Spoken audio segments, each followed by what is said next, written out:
Where are you sitting, Sergio? I'm going to sit here. Oh, thank Roll you. with it. Yeah. Thank you.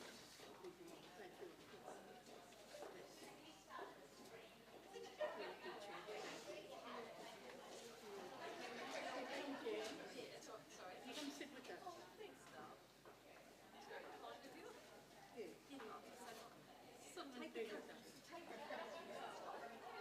Yeah, I know. You said don't take it off. No, actually, that's where clothes.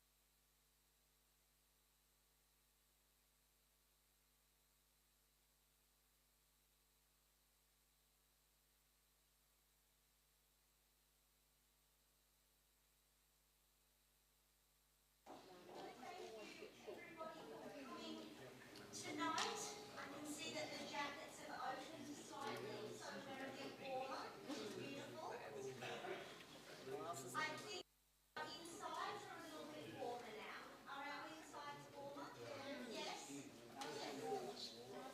be pleased to know that our lovely vigil that we held outside was live streamed, so it was on Facebook Live. I'm going to be very interested to know how many people watched it on Facebook Live, and tonight we're also live streaming. So in addition to welcoming you for coming out at night, we're also welcoming those who decided to stay at home in the warmth of their homes.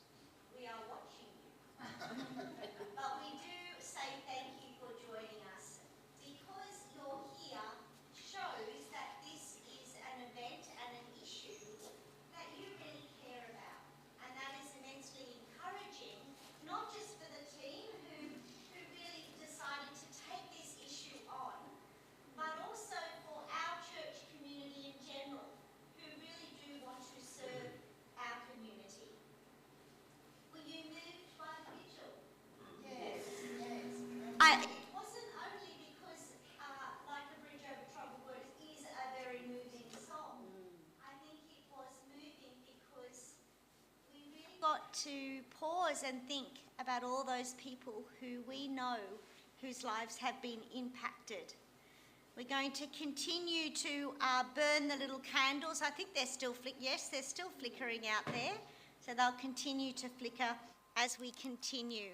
May their continual flickering be a sign that the light's still shining and there is a hope. Well, tonight's seminar is part of our shared commitment to stand against domestic and family violence and to shine a light on coercive control, which is a term that we're going to be learning a little bit more about. We know that those behaviours that we're going to learn about often remain hidden, but that it has a devastating impact, not only on the victim, but all family members, parents and children.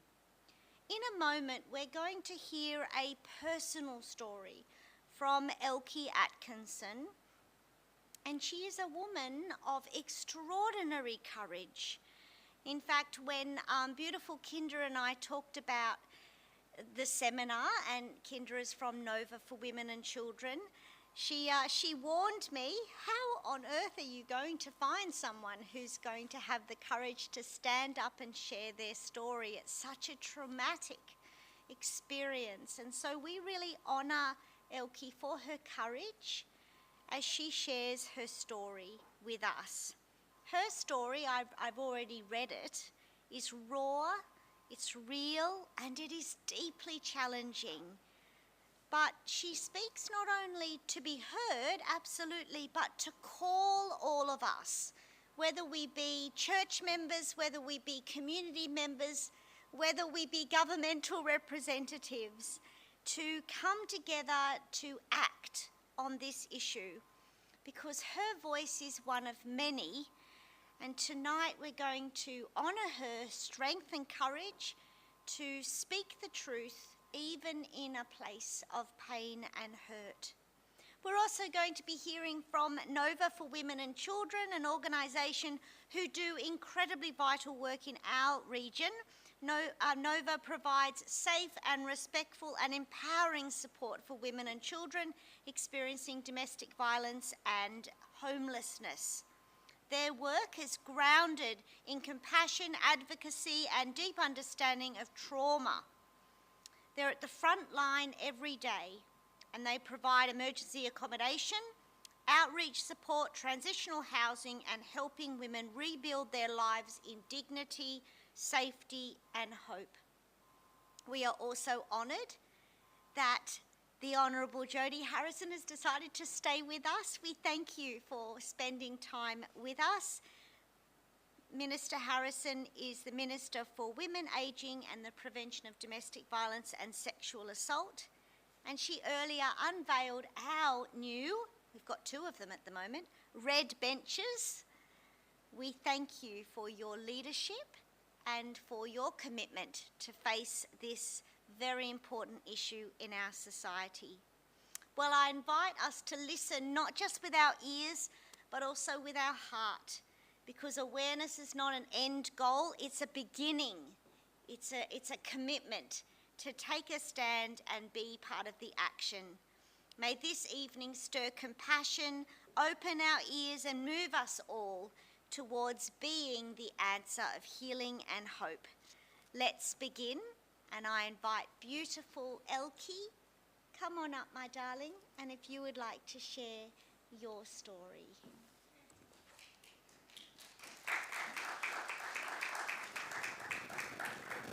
Thank you, everyone. Sorry, I'm going to have to duck. I'm very tall. Is it Ben? You can also pull it out and you can stand down. Yeah, maybe. This Thank happens you. all. Is that enough? Yeah, that's all good. Thank you for having me here tonight. It truly means a lot to stand before you, not just to share my story, but to be a part of something bigger. This isn't just an awareness night, it's a lifeline. It's a moment where we can come together in honesty, in courage and in solidarity for those who have been silenced for too long.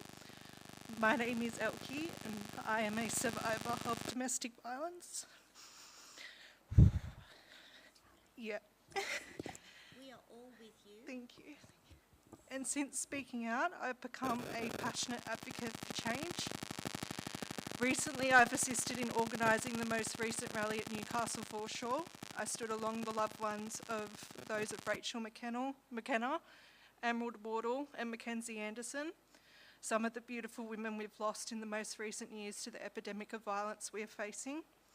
I've worked with Christy Smith, Emerald Wardle's auntie, who has been tirelessly advocating for change behind the scenes, meeting with MPs and pushing to pass the Victims Registration Amendment Bill 2025, promoting stronger victims' rights and protections.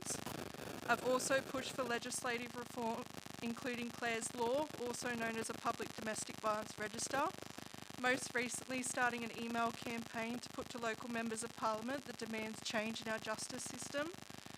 Sorry, Jodie, for the 5,000 plus emails that you've probably received in your inbox in the last few weeks.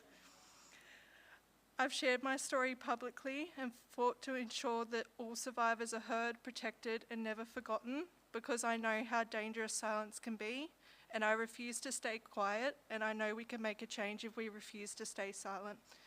This cause is so deeply personal to me because it reaches beyond my own story. I have a grandmother, Leslie Atkinson, who I've never met because a man thought it was his right to take her from us. And while I never met her, I still carry the weight of what was taken, especially for my dad and his siblings that lost their mum at such a young age. Now as an adult, I understand more fully the impact that that kind of trauma leaves behind. It doesn't just fade, it shapes people, and it reminds me why we must do everything we can to stop this cycle for every generation. When I met my abuser, he was everything I thought I wanted. Kind, charming, attentive. He made me feel adored, like I had found my fairy tale ending. But the moment that I found out that we were expecting a baby, that's when his true personality started to unveil. The control creeping in quietly at first, but then quickly with so much force that I felt trapped. During my pregnancy, I was subjected to severe coercive control. I lost everything, my independence, my friends, my connection to family, my self-worth. He isolated me, wore me down, and reshaped how I thought and felt. I became an absolute shell of the person that I once was. And it wasn't just control he was inflicting upon me, it was emotional abuse too deep, calculated, and constant. He made threats almost daily about my well-being, and it was the reason it took me so long to leave. I was scared, so scared that one day my parents were going to wake up and their daughter would be gone. Even though all of this was happening, I was so ashamed to seek help or tell my loved ones what was going on, because this is a man that was supposed to love me and one that I spoke so highly of. And this is a shame that many victims carry, one that doesn't get spoken about enough, especially when you get asked the question, well, why didn't you just leave? And it's thrown around with not a thought behind it. One moment that will never leave me, one that is forever imprinted, trauma in my mind, is when I tried to talk to him about leaving and tried to convince him that we would be much better parents if we were raising our son apart. This person looked me dead in the eyes and he said, if you ever try to leave me, you may as well go and get a shovel and dig your own hole, because that's where I'm going to put you. Those words still echo in my mind, they still haunt me. I still have nightmares regularly where those words are played over and over again. I will never forget the darkness in this man's eyes as he spoke those words. And while sometimes I like to say I was one of the lucky ones when it comes to the physical topic of abuse, it still happened. What I went through was real, it was terrifying, it left marks not just on my body, but on my mind and forever imprinted in my memory. It took time, but when I started to realise that this wasn't a problem I was carrying, but one that was being pushed on me, I finally found the courage to leave. My son was a little 10-week-old baby, and it was the hardest time of my life, but I did it. It took multiple police reports, an AVO being implemented, and a lot of encouragement and support from loved ones, something which I'll forever be grateful for. Something that I also want to mention tonight, and something is not talked about enough, is that the abuse becomes so much worse and so much more escalated with emotion when a victim finally finds the courage to leave. That is when I feared for my life the most, and what made me realise why so many people just stay. And I finally understood why victims believe it's easier to just tolerate the abuse. After I left, it felt like I couldn't escape him. He somehow always knew where I was, whether I was just at the local grocery store, out with friends, or even at a private place. To this day, I still don't know how he knew. I still don't believe he had access to my phone. I truly believe this man was stalking me. And despite all of this, I was never able to have him successfully charged, even with an AVO in place. That's one of the scariest parts, how much people can get away with, even when you're screaming for help. The fear was constant. It broke me down to the point that I thought I was suffering from postpartum depression. But I decided to reach out for help, and through therapy with specialists provided by New South Wales Health Victim Support Services, I was told something that lifted the weight of what I'd been carrying. My therapist looked me dead in the eyes and she said, "You're not unwell, you don't have postpartum depression, you are surviving an abusive relationship." That moment changed everything. It gave me clarity. I wasn't broken, I was being broken down by someone else. And that's something that many survivors and victims need to hear. You're not crazy, you're not too emotional, you're not weak, you are surviving something unimaginable. This abuse continued for months after I left, but slowly I became myself again. I started becoming more headstrong. I got my friends back. We started to reconnect because I wasn't defending a monster anymore. I was speaking the truth and I was becoming me again. Then, for the first time in forever, I went out with my two best friends a night out in town in Newcastle, and he followed me. He found me, he watched me, and he put his hands on me. He got put behind bars for 2 months, and that 8-week window was what saved me. It gave me a chance to relocate, to get a new car so he couldn't stalk me, to cut ties, and to finally breathe. But the fear never truly went away, especially when I was being belittled by family and friends associated with this person. They continued the abuse on his behalf, even when he was locked in a correctional centre hours from where I was. And that's something that needs to be spoken about more. When people protect abusers instead of victims, they are a part of the problem. When you ask a victim to tell their side of the story and your response is, there is no way they'd do that, you are a part of the problem. If you know someone hurting another person, please speak up. Help the person who is suffering. If you're afraid of losing a friendship with an abuser, you need to ask yourself why. Why do we defend people that put others in dangers, and why do we protect them at the expense of someone else's safety and sanity? My story isn't unique. The patterns of coercive control, emotional abuse, and narcissism repeat in every abusive relationship. Recognising these patterns can help us say enough is enough before someone else becomes another statistic. And if I do have anyone in this room right now who has gone through something or is trying to find the courage to leave, I just want you to know I believe you, I'm here for you, and I will do whatever it takes to help you get out. Because I don't want to see anyone in here become another statistic, especially when we are being failed elsewhere. You are not alone, and you never should have to be. Thank you.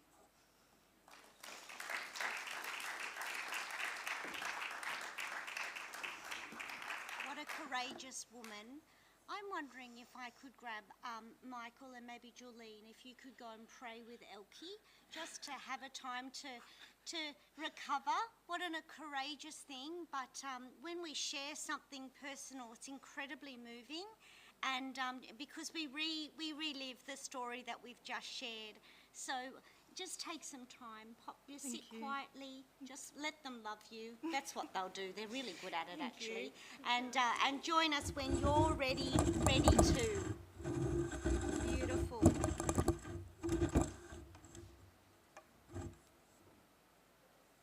I'm wondering if, do you want to just turn the lights off in the sanctuary area? Because at the moment I think our faces are dark. Is that true? That's what I thought. If just see on the wall, there's altar light. Do you want to just turn that off? Okay. Is that better? Yeah, I thought it may be. I thought that we needed the light. That's fine. You know, our hearts are heavy because we know, goodness me, a courageous woman to share such a moving story, but we know she's not the only one. We know this story is happening all around us. But I'm not the one that knows all about that, actually. Nova for Women and Children are specialists in this area, and they're listening to these stories all the time. I don't know how you do it, actually, listening to these stories all the time. So let us open our ears and our heart to learn more and about what role we can take. Please keep in mind, if this is stirring something in you as you listen, please feel free if you need to go out and have a breather. That's okay. You can go out, have a breather, someone will sit with you, just be with you, because when we touch on sensitive topics like this, it can be very, very emotionally moving, and it can bring us back to hard places. So please feel free to step out if you need to. That's completely fine. You were probably going to say that. Sorry. Please, please come up, ladies. I welcome you as specialists in this area to teach us and give us a greater awareness of this important topic. Okay. Can everyone hear me okay? Yeah. I just wanted to firstly say thank you very much to Elkie. What an absolute privilege to hear her story. Yeah, amazing. Thank you so much for having us tonight. My name's Michelle. I'm the Operations Manager at Nova for Women and Children, and this is Kinder, who's our practice leader. I'll start by first acknowledging the traditional custodians of the land that we're meeting on tonight, the Awabakal people, and pay our respects to elders past, present and future. Oh, Sorry, are we also in Darkenjohn? oh gosh, I'm sorry. Okay, I'll keep going. And I'd like to acknowledge and respect the ancestors who cared for and nurtured this country. I honour the unique cultures, histories and ongoing contributions of Aboriginal people and extend that respect to any Aboriginal people who are in the room tonight. So who are we and what do we do? So Nova for Women and Children is a specialist homelessness and domestic violence service. We work in the Lake Macquarie and Newcastle area. On average, we support around 1,700 women and children per year. And sadly, every year, domestic and family violence is the primary reason that those women and children become homeless. We are one of 8 dedicated DV services in the Hunter region, and on any given night, there are hundreds of women and children who are in safe houses run by these services. But unfortunately, there are hundreds more that we can't safely house.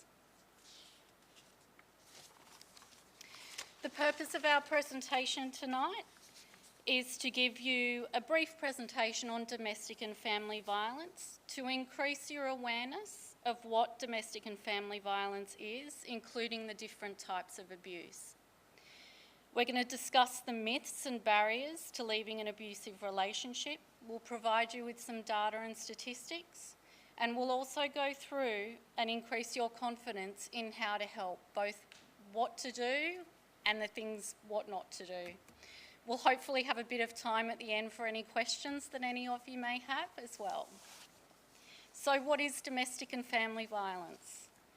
Domestic and family violence is a pattern of behaviour in an intimate relationship or family relationship that is violent, controlling, threatening or coercive. It's about power and control over the other person. Before I move on, I will actually acknowledge that this is a very gendered presentation due to the prevalence of male violence to women. I will also acknowledge that men do experience family and domestic violence, however the statistics are much, much lower. I'll now hand over to Kinder, who's going to go through the different types of abuse. Thank you. I'm tall with you, Elkie. Thank you, tall. Thank you.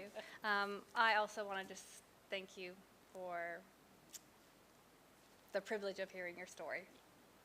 Thank you. And it was very eloquent. I was like, oh, I don't know. You don't need us. But we'll go into some more details.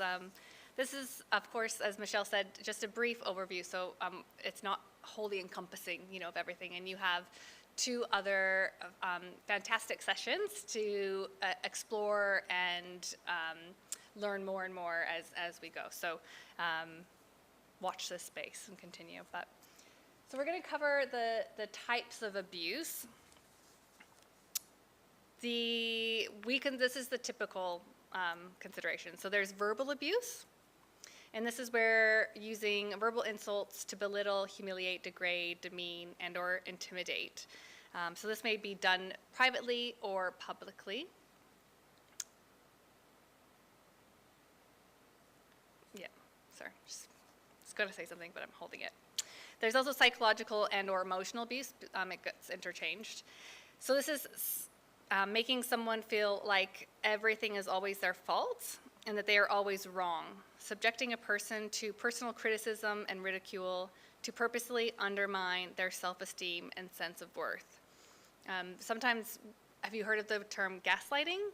Yeah. So this is, it's literally crazy making. It's yeah.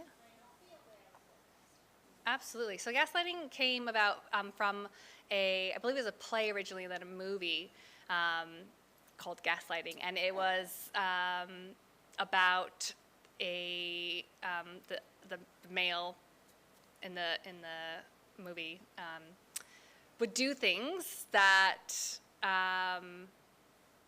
for example, I think in the play that he was turning lights off or something like that, but an example of it, it's where they say that they're going to do something or something happened, and then they deny it. So, for example, I was working with somebody, and she said that her partner would literally have the remote control in his hand, and then he would move it, and then he would say, "Why did you just move the remote?" Completely dead-faced. And at first, that's kind of like, no, but it wears away your sense of reality. It's very unstable. It's just destabilizing in your sense of understanding perception and reality and truth, but this person loves me or likes me, it's my family member. So you end up just questioning yourself, and that really erodes your self-esteem and your sense of worth, and et cetera, et cetera. So it's a very effective tactic to have power and control over somebody and their sense of reality. Does that help? Yeah.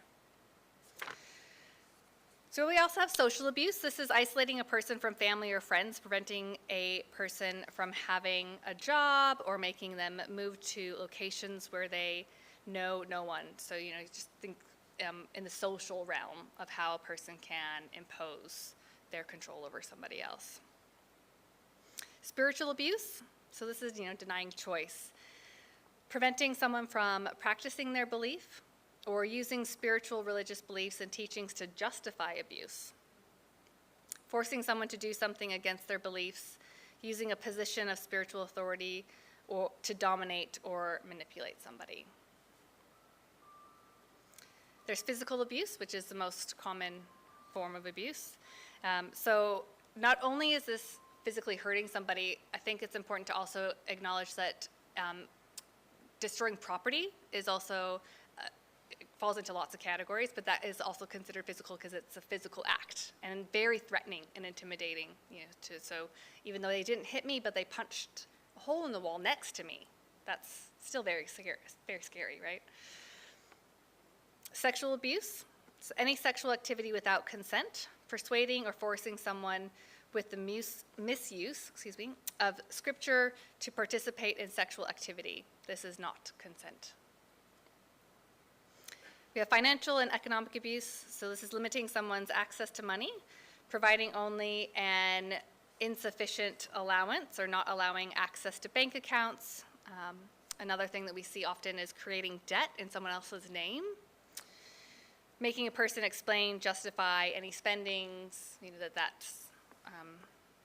the person doesn't have autonomy or agency with their own finances. Once again, it's a very effective tactic to keep that control over that person. And the last form of abuse in the domain is technology-facilitated abuse. That one keeps changing. It used to be cyber abuse.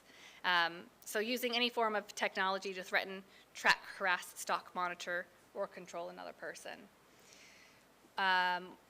We've recently did some training within the tech abuse sector, and the statistics are daunting. I'm not going to be able to say the exact amount, but it's the prevalence was astounding. I think it was like 70% of people are having some form of technology abuse or stalking or monitoring that you're just not aware of it. It's the prevalence is continuing to grow more and more and more.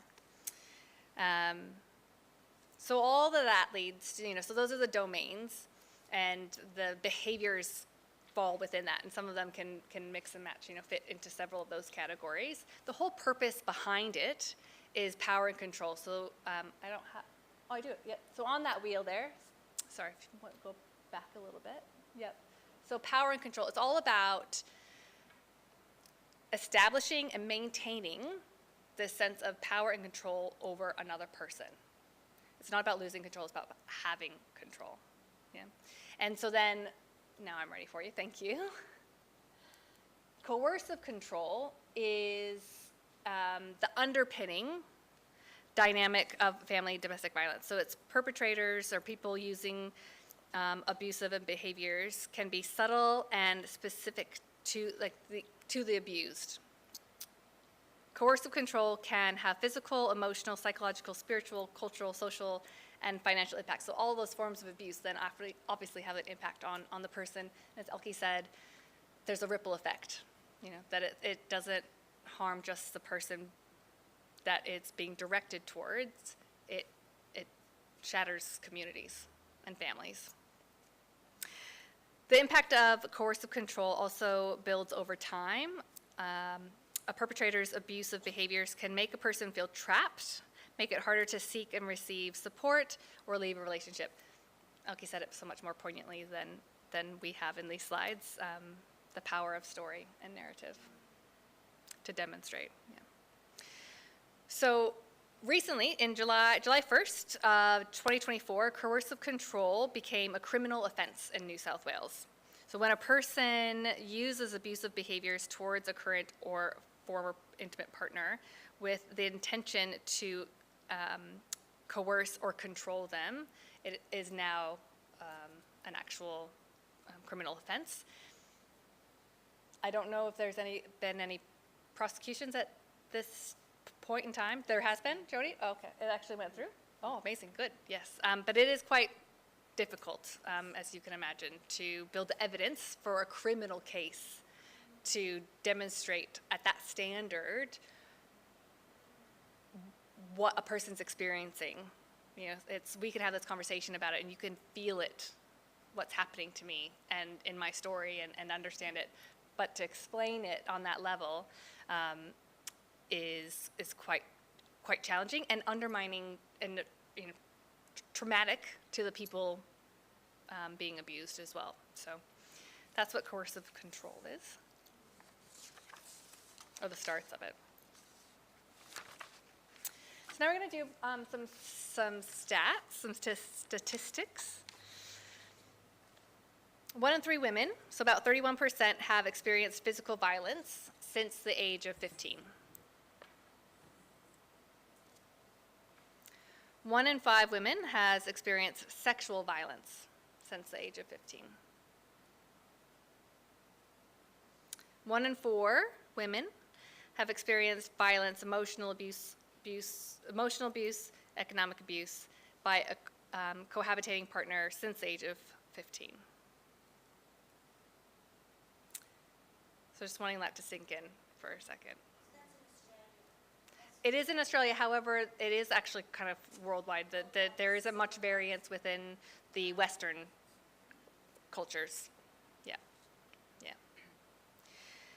Women are more likely to experience violence from someone they know than a stranger.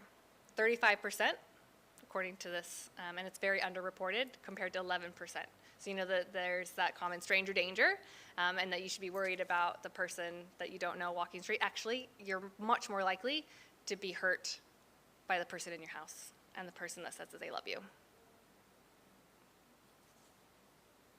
That's also part of why people don't necessarily believe it, because of this myth, this perception that you have to be afraid of the unknown person.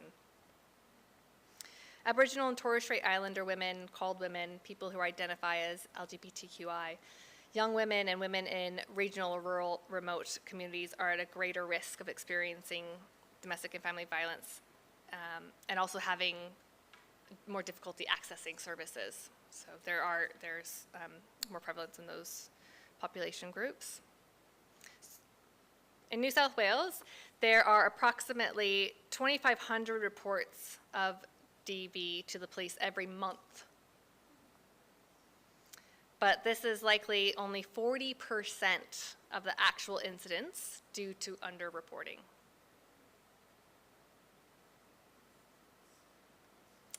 On average, 1 woman is killed every 9 days by a current or former partner.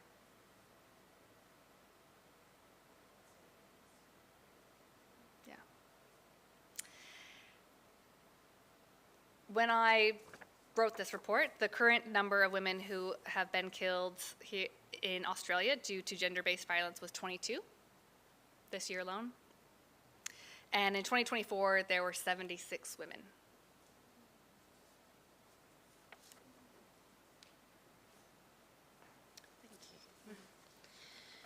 So now that Kinder's given you all those stats, I'm going to talk about some myths. We know there's a lot of myths out there in the community about domestic and family violence, and we see it in the media all the time.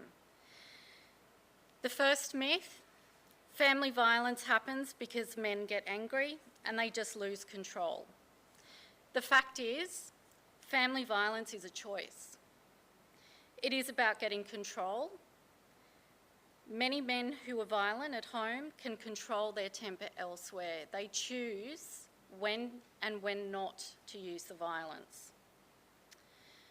Only physical violence counts as family violence. And as you've seen, it's not just physical, it's emotional or psychological, it's sexual, financial, and physical. Anything else that is about one person controlling another. All forms of violence are harmful.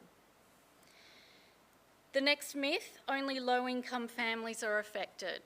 But we know that domestic and family violence can happen to anyone, regardless of their money, suburb, race, job, religion, or age. The next myth, children aren't aware of the violence that's happening at home. But we see in our service, and we know for a fact, that most children are very aware of the violence that happens to a parent. If a woman were in real danger, she would leave. If she hasn't left, it can't be that bad. Leaving an abusive relationship is dangerous. Women might stay for many reasons, like fear. They may have financial worries. They may hold out hope that things will get better. Family violence happens because women provoke men. There's absolutely no excuse for any sort of violence. Women and children are safe once they leave the abusive relationship. The reality of this is that it's the most dangerous time for women when they leave the abusive partner. 75% of domestic violence-related homicides occurred upon separation, and there is a 75% increase of violence upon separation for at least 2 years. And lastly, lots of women make false claims about family violence, and many say the abuse is worse than it actually is. The actual fact is that false claims about family violence are very rare. Women are more likely to minimise the violence they're experiencing, and they're more likely to say that the abuse isn't so bad, even when it really is. So many people ask, why doesn't the victim leave? Why does the victim stay? It's not that simple, as Elke said as well. It is important to understand that there are many barriers to safety in an abusive relationship. Leaving is often dangerous, and there are many factors a survivor must consider in the analysis of how to respond to an abusive partner. The better questions to ask are, why does the abuser use violence? What does he need to stop, and how can I help a survivor gain access to safety? The following are common barriers to women leaving. Firstly, isolation. Isolation from friends, family, community support, resources, as abusers often attempt to cut off survivors from support networks as a control mechanism, and this often includes monitoring of survivors' texts, emails and social media accounts. And we're also starting to see women who are having their cars tracked. If people are aware of the little Apple ID things, they are really easy to hide and to place in someone's car. Another barrier is children. Fear for their safety if the abuser has threatened to hurt them if they leave. Custody concerns, such as the abuser gaining custody, which still occurs in 50% of cases. Child abuse that has occurred as a result of trying to leave in the past. Fear of retaliation. of being killed, of the abuser hurting loved ones, of being stalked, of not being believed, of unsupervised visits with the abuser putting children at risk.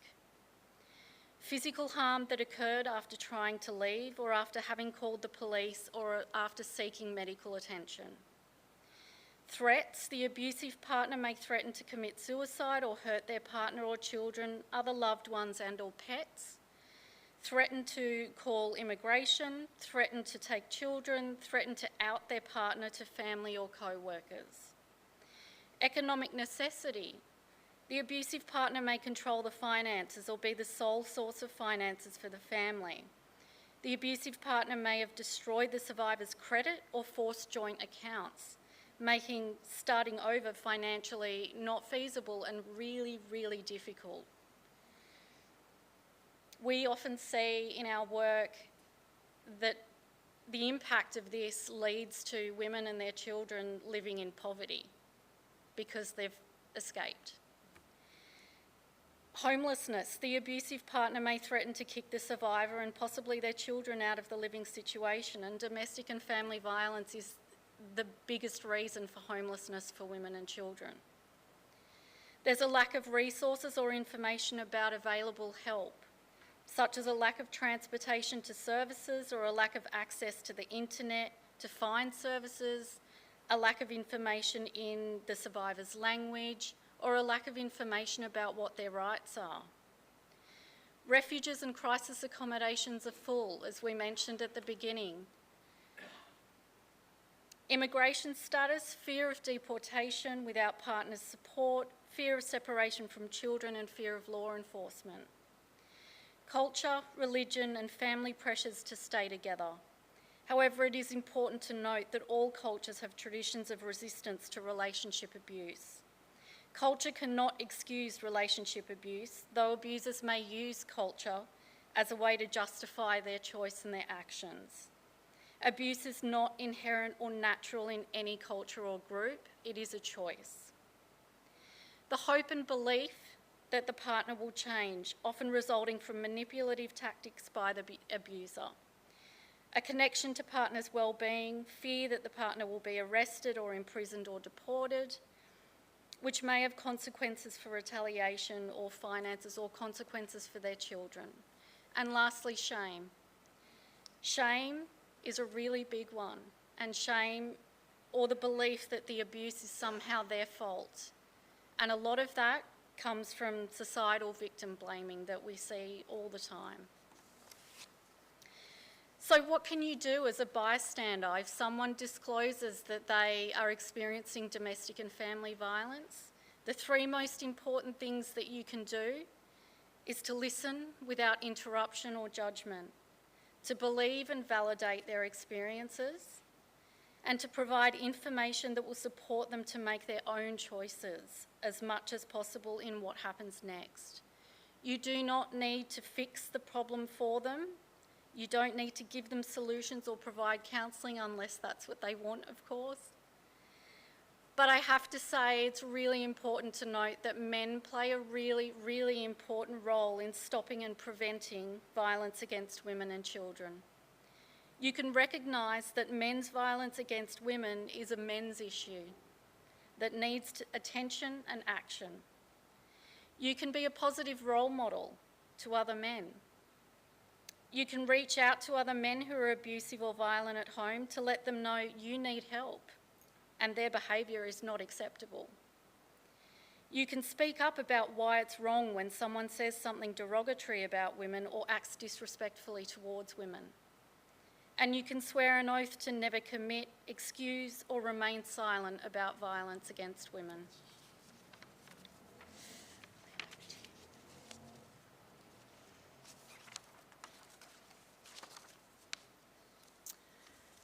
So Michelle talked about the few things that that you can do. There are some things that we would encourage you not to do.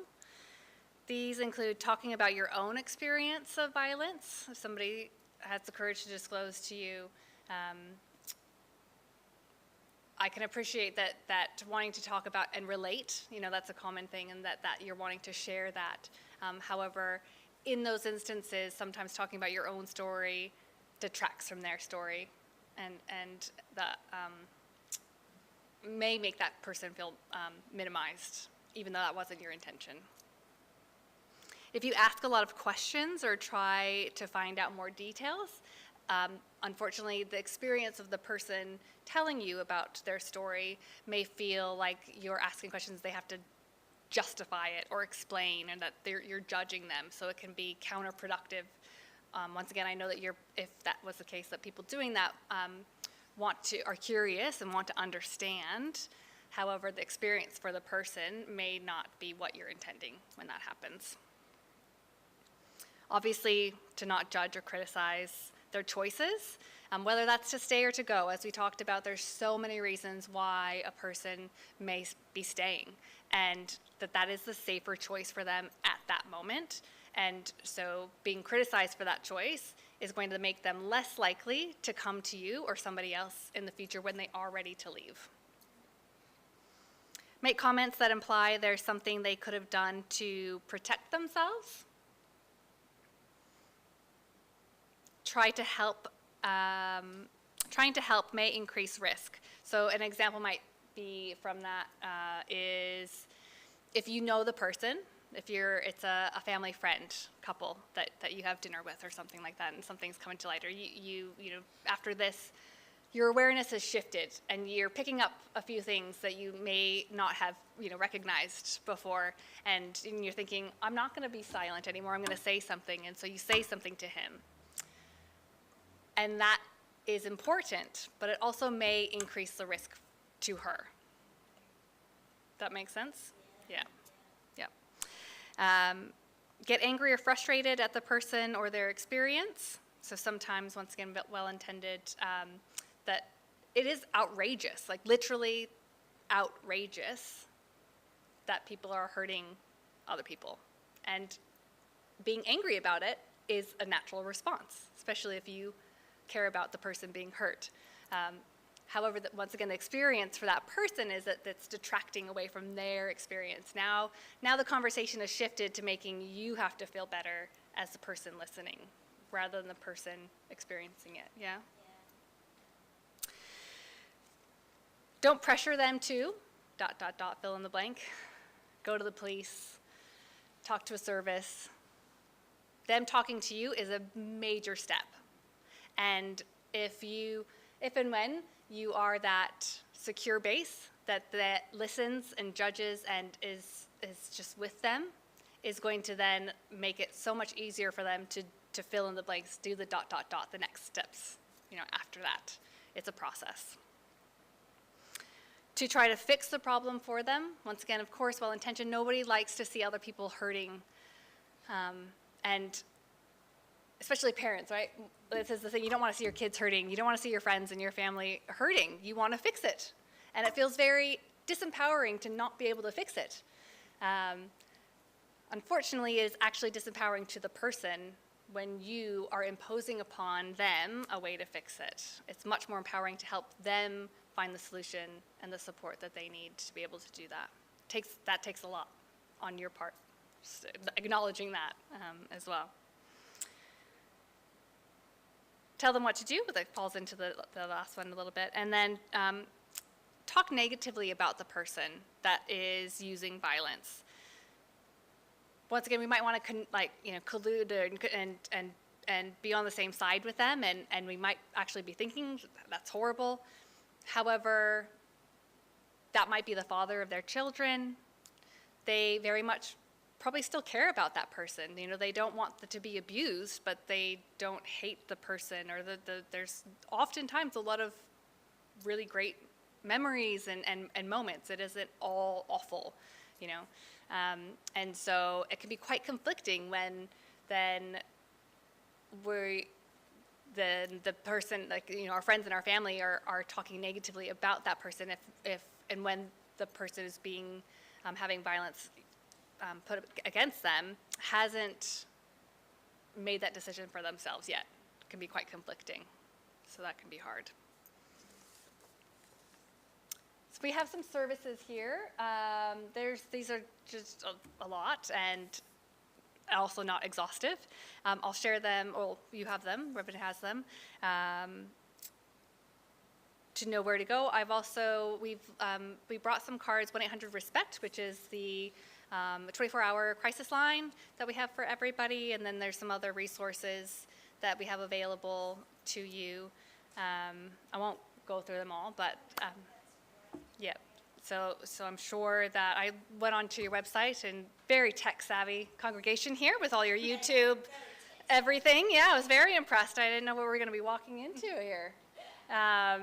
So I'm sure that you'll be able to provide everybody with these services if they would like, and at their disposal.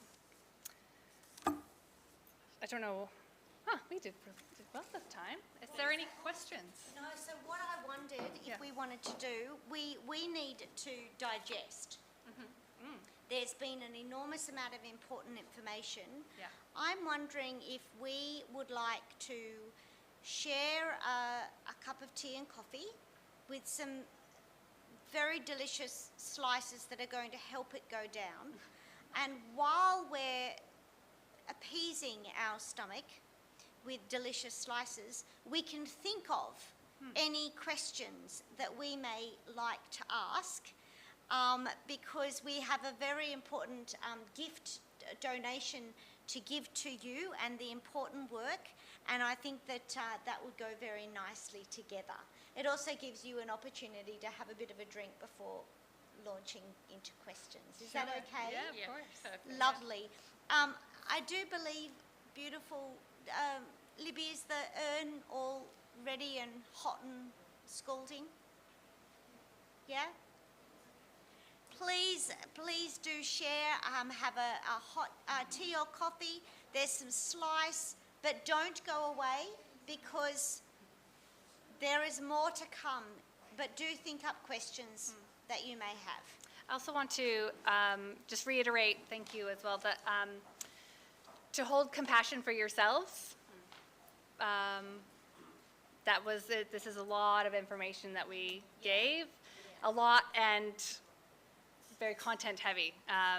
And so throughout the evening, the week, things may come up for you, and to please engage in compassion for yourselves, and to reach out to each other while you're processing and experiencing all this. So, yeah, we yes, are used to it. So we have the privilege of doing that. So yeah, thank you. Please come have some sweet things, some tea and coffee, and then we'll share some questions.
My lovely people, if you'd like to bring your cake, slice, bicky, tea, coffee, bring it over, sit in a seat.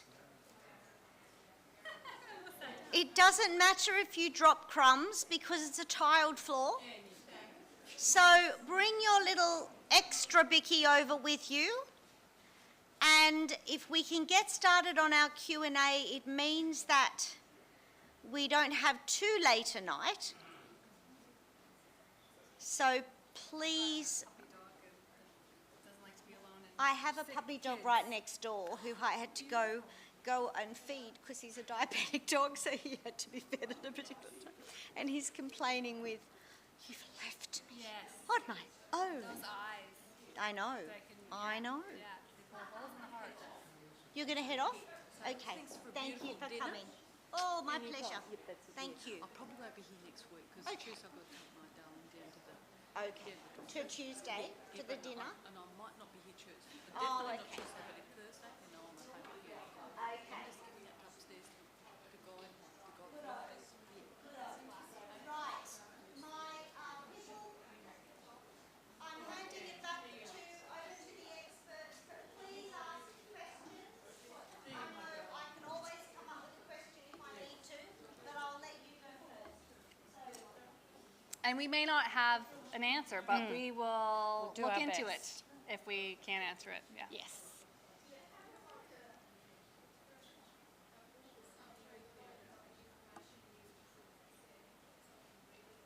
Yes.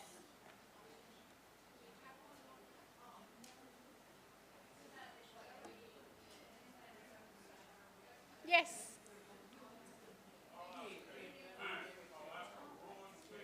Yep. How do you suggest people like us can help break the conspiracy of silence? That's a really big question.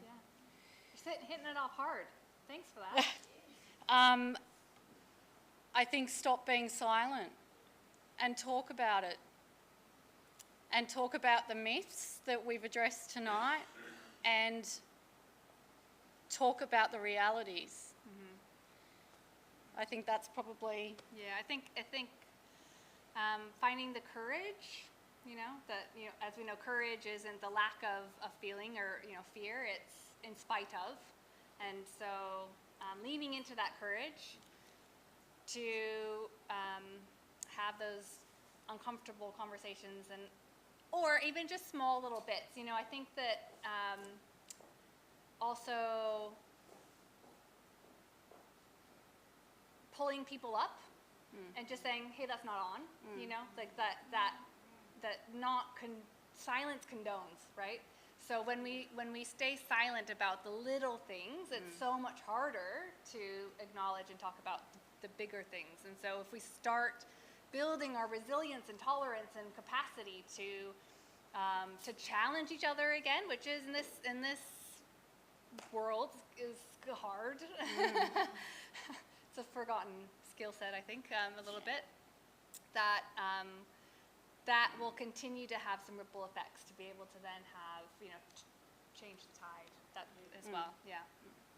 Great question. absolutely. Yeah. Yep. Yes. To say I'm very encouraged with how many men are here tonight. Yes. Yeah. What a great community.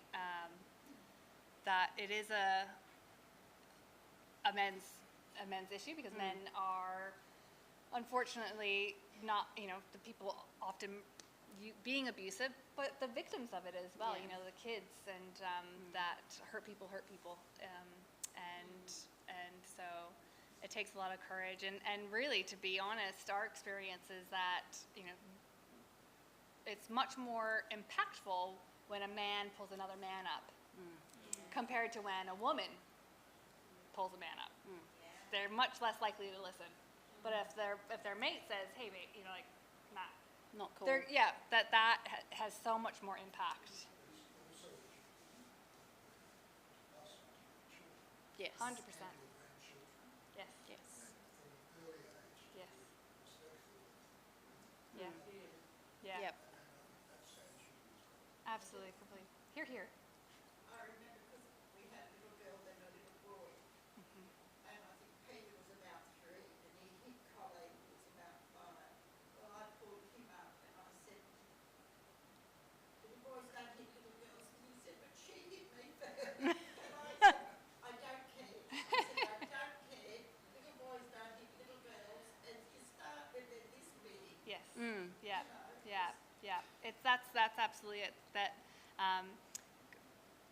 no violence is okay, of course. But you know that I remember growing up and people saying, "Oh, he must like you." Yes. Right? Like that was on the playground. If he pulled your hair or if he did something made you feel bad, It's because it was because he likes liked you. It was condoned. It was dismissed. It was so it's those little it's the subtleties that etch the picture of our culture. You know, and so I completely appreciate what you're saying and agree 100% and really respect that.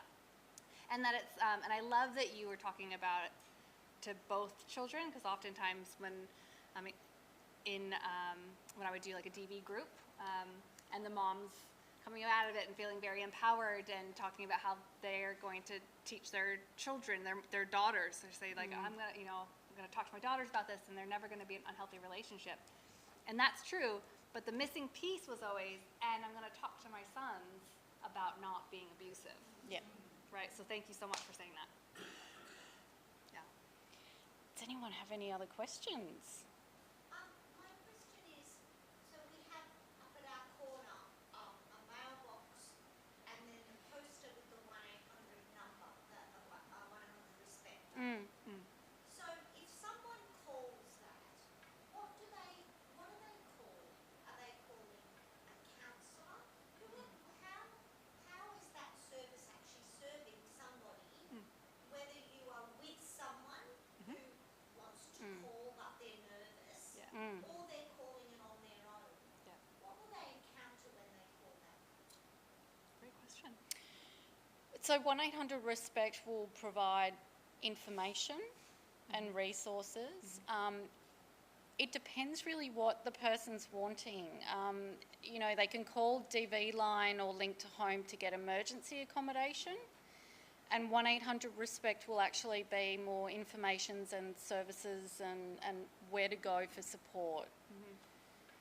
They can do a little bit of conversation, but they would probably refer them to Lifeline if they're needing more counsel or something. So it's more of a referral, information Because if they're support not line. ready to leave yet, Right. but they really want to talk to someone about what is involved in Yeah. that, is that the 1-800? Will they connect you up Yeah. with somebody who they could talk to? They can do, yeah. Yeah. And so you mentioned that there just aren't enough accommodation services for the number of women and families. Is that a government funded resource, and that's why there isn't is that why Pretty there aren't the much. resources, because they have to be government funded?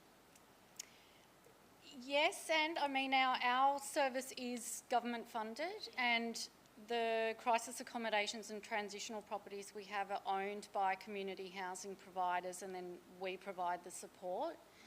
There are services that, a lot of the bigger faith-based services, for example, might own their own properties, but we know there's a housing crisis anyway. Aside from whether that people are experiencing domestic violence, there is a housing crisis and there is a lack of affordable housing.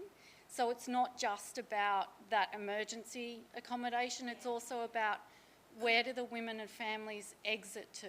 Yes. That's the tricky one, where, the wait list for public housing is years. For priority housing, it's 2 years plus.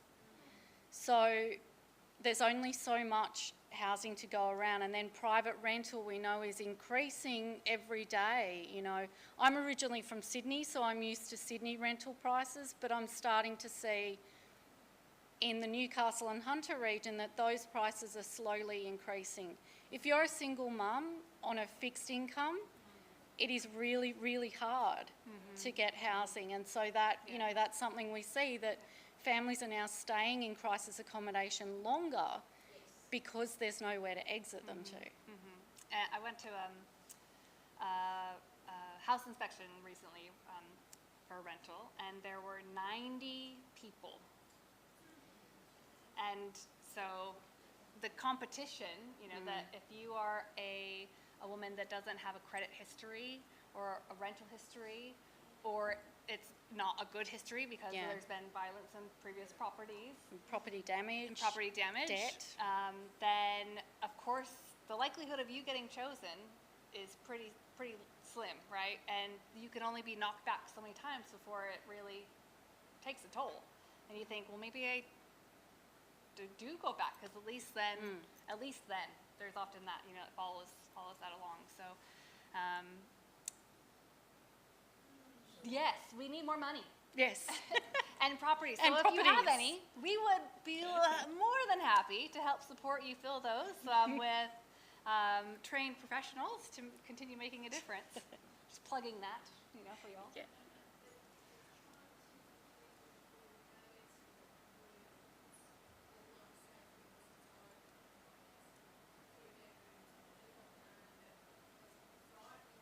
Absolutely. Yes. Oh, of course. Yes, absolutely. Yeah, Yes. of course. And that's not the solution. Like that is, I love where your heart is in that, and can appreciate that. Absolutely. Yes, It can, definitely. And it can put you at risk, and also is not actually addressing the issue of the housing crisis and the other underlying. You know, that's it's a well-meaning stopping. Right. And unfortunately, there's a lot of trauma, you know, and there's a lot of healing that has to happen. And I would hate for any of you to be putting yourselves at risk out of the kindness of your heart, because that person hasn't yet gone through their healing journey enough to be a safe person. And or even if they are, as we know, a person is using abusive tactics. If they might, they'll come, you know, they will follow.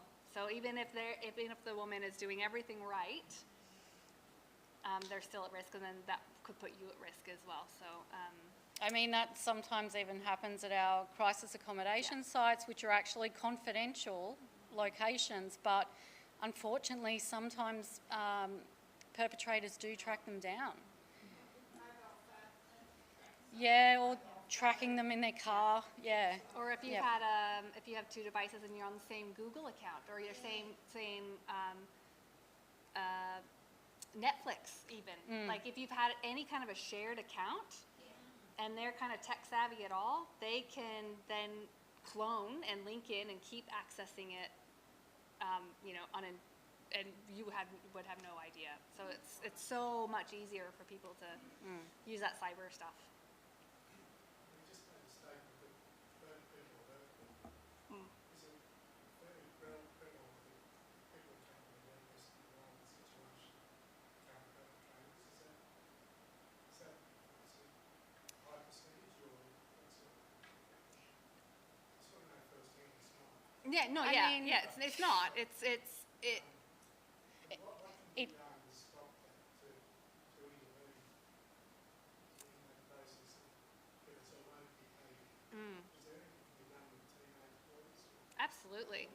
Absolutely. I mean, from a society point of view, not necessarily family point of view. Yeah. The perpetrator will be their child. Right. So they're not Yeah. going to Yeah. listen any better. Yeah. No, yeah. I mean, again, it's about having strong male representatives, you know, strong male support that's safe and that's healthy and you know, can show young men or young people how it should be, you know. Yeah. Yes. We have to give permission for men to feel, to learn how to be rejected more so than, and I mean in general, everybody I think needs to have build up their resilience in be able to manage and weather the storms. But if a person's whole concept of their sense of self is linked to this unhealthy idea of what it means to be a man, you know, this toxic And also masculinity, entitlement. and the entitlement that can come in Western cultures, then if those things aren't challenged and checked, then it's a breeding ground for unhealthy, abusive strategies. Yeah, great question. I just wanted to mention something as well in that space. There are many school chaplains that help the school run anger management for teenage boys, because teenage boys often need to learn how to manage their anger. And I know there's a lot of those programs available in schools, particularly if that is an issue. So I think that was one of the things. One thing I think we can all take as a community, and I think that you'll hear this, when I did my training, all ministers have to do training in domestic violence, and one of the things I was blown away and when I heard it is that victims in a domestic violent relationship become extremely good at managing themselves in that relationship in order to protect themselves. They do. So in other words, they know how to alleviate triggers and to manage the abuse. Yep. And so one of the ways that we can help is simply to be a listening ear as that person navigates their own way of managing their situation, so that they don't need to feel they're the only ones who know about it. Yep. Because there's a limit to what we can do apart from being a listening ear. We would love to say, well, you've just got to leave. You've just got to leave. But we've just heard it's not that easy. But we can be a listening ear to say, well, if you ever need someone to chat with about that, I'm here. Yep. Which I think is something that we can all do, isn't it? And recognizing that it's a spectrum, you know, there's the very extremes, but unhealthy relationships are a spectrum, and so I think it's also having the courage for everybody to be reflecting on, like, who am I in this relationship? Am I treating this person how I want to be treated? And you know, how can I be a better partner, sibling, parent, child, whatever, you know, human, and doing that self-reflection, you know, the accountability piece is really important Yes. as well. Does anyone have anything that they must ask? Okay. Yes.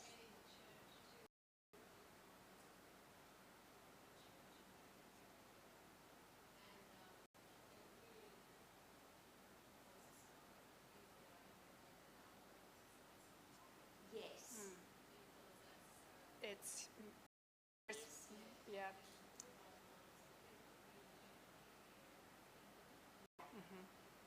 In fact, we're going to touch on that when we get to the final Thursday on the 3rd of July. So I'm a single mum, and I had to leave my husband when my children were 3 and 5, 2 little boys. And my biggest heart was that in the church, we always went to church, is that they would meet some young guys who could mentor them in what does it mean to grow up to be a godly man. And part of the beauty of the church was that they not only had young guys, they had grandparents, and they had, you know, older people who they could just watch and see how they interacted with everybody. And so I think that is part of the beauty of a faith community, and we're going to touch on that on the last Thursday, on the 3rd of July, because I think we have a really good role. We have an amazing contribution to make in that area. Yeah. Well, I do want to say thank you so much, Nova. Now, if you're a Curves girl, is Wendy still here? She ran.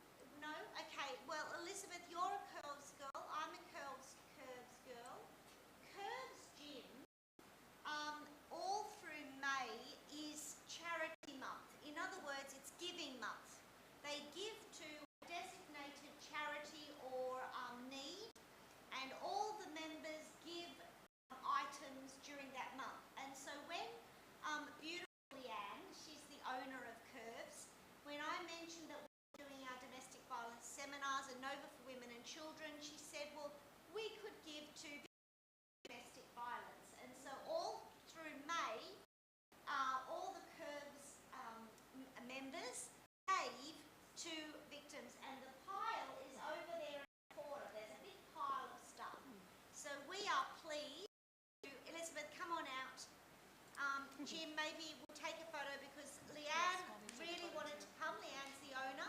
She really wanted to be here tonight, but unfortunately her, Julie, are you able to just grab about 3 bags from the corner and then we'll pop them into the photo?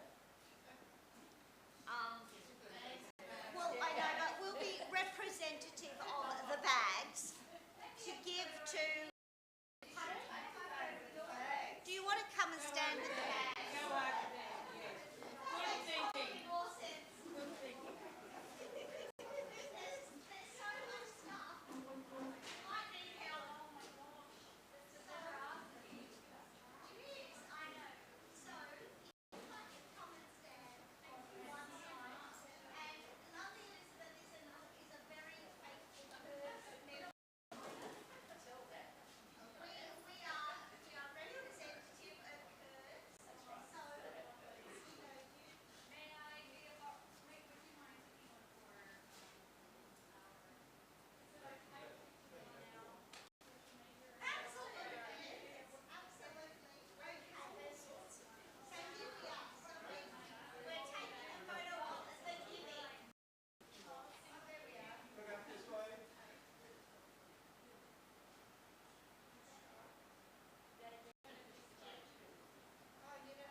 Next Thursday, we have Eastlakes Family Services.